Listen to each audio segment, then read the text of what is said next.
Why do prison employees sometimes go from enforcing walls to helping inmates climb over them? What makes someone switch sides so completely? This story digs into one such case, and it's wild. It starts with a guy named Vicky White. By the time things begin, Casey is in his late 30s. He's convicted of violent crimes, attempted murder, kidnapping, robbery, even capital murder. He's serving a 75-year sentence at Lauderdale County Detention Center in Alabama. Casey doesn't like where he is. Hardly anyone would. But what makes him dangerous isn't just his conviction history. It's his persistence. He had already tried to escape. He already had incriminating behavior, like possessing contraband, planning escape attempt before, and also he's physically imposing. Enter Vicky White. She is the assistant director of corrections at the same detention center. She's older than Casey, around mid-50s, and has been in the job for years. On the surface, a career correctional official, trusted, respected. So one day in April 2022, Casey and Vicky's paths cross in a way that will change everything. They're not related, that's important, but they develop what authorities call a special relationship. There are rumors, later confirmed in investigations, that Vicky gave Casey small privileges. Extra food, maybe some perks, more flex in schedule, or oversight. Over time, that develops into a risky emotional bond. Then comes a plan. Casey is awaiting court hearings, including capital murder charges. On April 29, 2022, Vicky arranges to take Casey to a mental health evaluation. But that evaluation doesn't exist. It's a ruse. She says it's for official business. But her real intent is to get Casey out.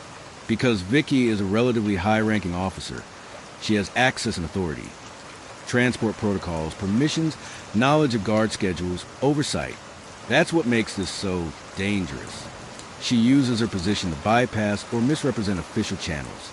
Perhaps she manipulates paperwork. Maybe cues other staff that things are routine. She leverages her authority so that questions are fewer. Oversight is lax. This is where the complicity of senior correctional facility officer comes in. Vicky's rank and role allow her to override normal restrictions and avoid scrutiny. In a dramatized version, she might have quietly arranged for weak oversight on transport, for guards to not follow some standard checks, etc. So Vicky and Casey drive away, supposedly bound for the evaluation. They ditch the official vehicle, move into another car, and begin to flee. An 11-day manhunt begins. Authorities track them across state lines.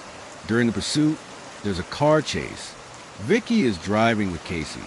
They are cornered. The vehicle crashes. Vicky dies. It's reported she shot herself in a possible suicide. Casey is arrested. Casey is then sentenced to life in prison without parole. Because of his previous convictions, the escape itself, and the gravity of what happened, the court gives him the harshest penalty possible.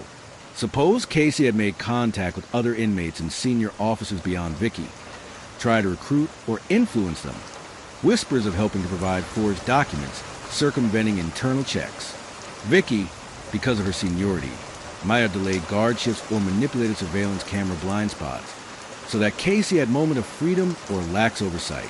Perhaps part of the escape involved smuggling in tools or creating fake paperwork for transport, or hiding signs of Casey's intent in internal forms. When law enforcement finally tracks them, there's confusion, miscommunication, because usual transport logs, check-ins, and guard reports were altered or misfiled by people who trusted Vicky.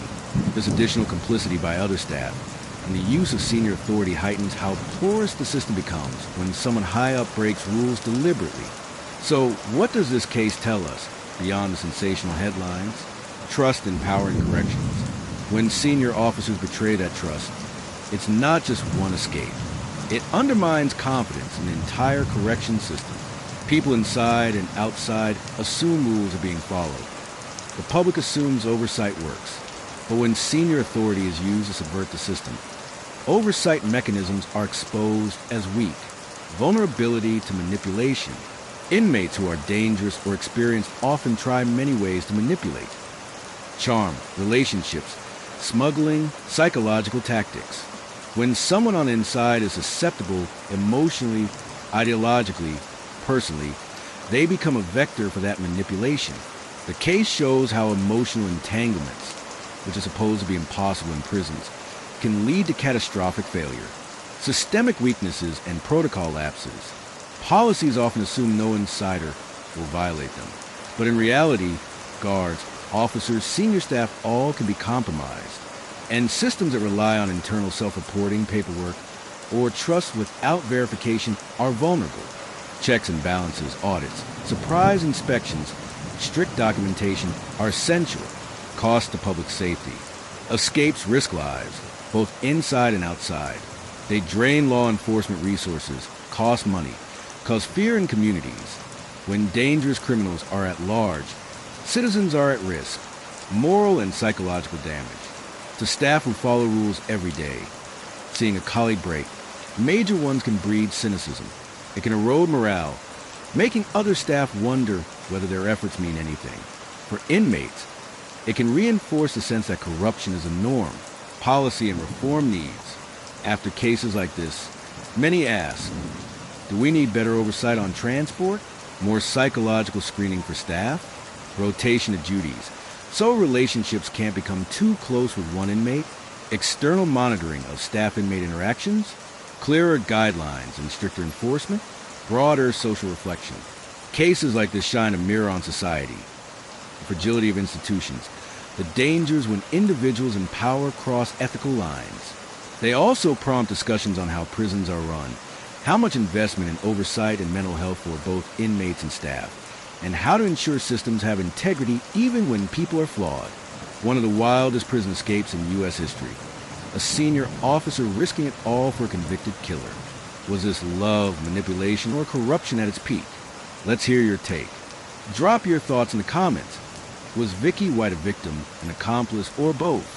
Don't forget to like the video if you're hooked on true crime stories. Subscribe and turn on notifications so you never miss the next deep dive. Because sometimes the truth isn't as strange than fiction. It's far more dangerous.